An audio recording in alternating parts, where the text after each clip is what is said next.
Imagine the most sacred site in the Christian world, the place where millions believe Jesus Christ was crucified and buried. Now imagine that for over 1,000 years, the keys to this holy place have been held not by a priest, not by a monk, but by a Muslim. This is not a mistake of history. It is a carefully guarded secret that maintains a fragile peace in the heart of Jerusalem. Every morning before the sun touches the ancient stones of the old city, a silent drama unfolds. A man walks through the narrow, dark alleys, carrying a heavy piece of iron that weighs more than its metal. This key doesn't just open a door, it prevents a war. The Church of the Holy Sepulchre is a labyrinth of faith, but it is also a battlefield of ego.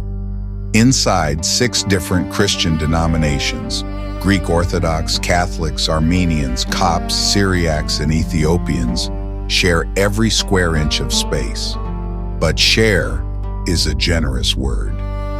Over the centuries, the rivalry between these groups became so intense that they couldn't even agree on who should hold the key to the front door.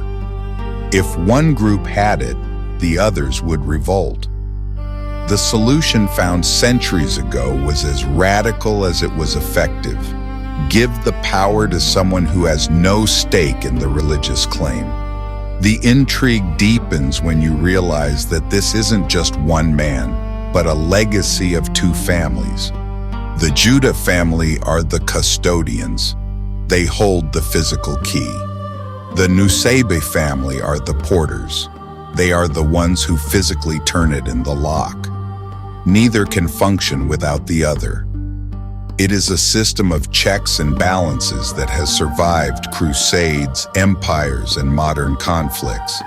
But why does this arrangement still exist in the 21st century? The answer lies in the status quo, a decree from the 18th century that literally froze time. In this part of the investigation, we uncover the shocking reality of what happens when a monk tries to move a single chair or a ladder. The piece is so thin that the presence of a Muslim gatekeeper is the only thing keeping the doors from being bolted forever by internal strife. We are looking at a shadow world where a key is a weapon of peace. The story of the keys is a story of blood.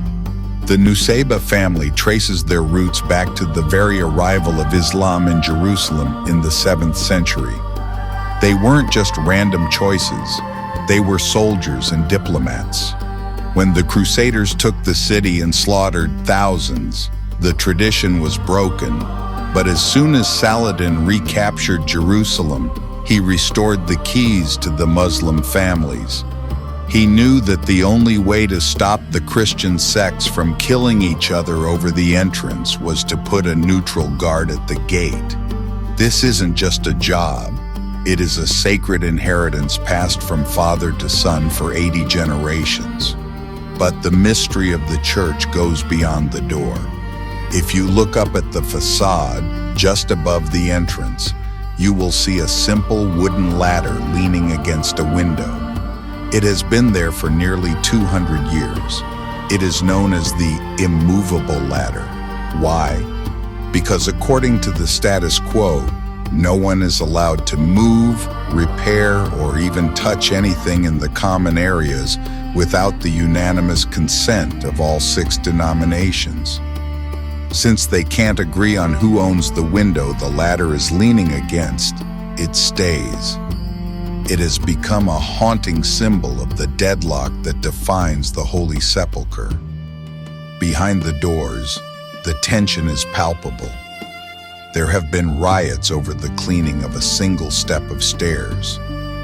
There have been fistfights between monks over the placement of a prayer rug.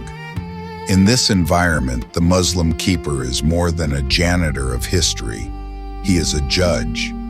He sits on a wooden bench just inside the door, a neutral presence in a zone of extreme friction. He is the witness to 1,000 years of statu quo. We dive into the secret archives of these families to see the original firmans, the royal decrees from sultans, that prove their right to exist. These documents are the only thing standing between order and total chaos. The key is a heavy burden, a symbol of a family's life dedicated to a God that isn't their own, yet they guard his tomb with their lives. Every night at 8 p.m., the doors are locked. Every morning at 4 a.m., they are opened. This is not a simple turn of a key. It is a choreographed ritual that has been performed the same way for centuries. A monk from inside knocks on the door. The Muslim keeper, who has slept nearby or walked from his home, climbs a small ladder, receives the key, or passes it through a small hole in the door. There is a specific sequence of bolts and bars. The sound of the iron scraping against the stone is a sound that has echoed through history, marking the start of a new day in the holiest city on earth. But what happens when the tradition is threatened? In 2018, the doors were locked in a rare protest against taxes, a move that sent shockwaves through the global Christian community. The Muslim keepers were at the center of it, standing in solidarity with the churches. It proved that their role isn't just about the past, it's about the survival of the present. They are the bridge between the three Abrahamic faiths, a Muslim family guarding a Christian site under a Jewish-governed city.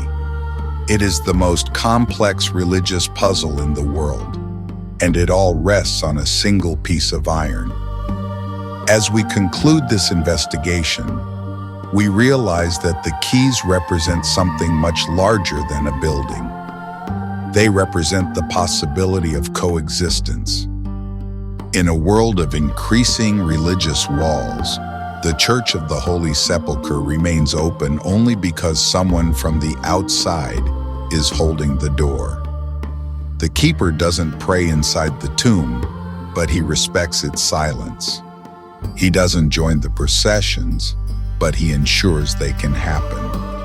The Muslim keeper of the Christian God is perhaps the most important job in Jerusalem. As long as he holds the key, the world knows that even in the middle of deepest division, there is a way to find a common lock. We leave you with the image of the sun rising over the dome of the resurrection and the sound of the final bolt sliding home. The secret of the keys is safe for another day.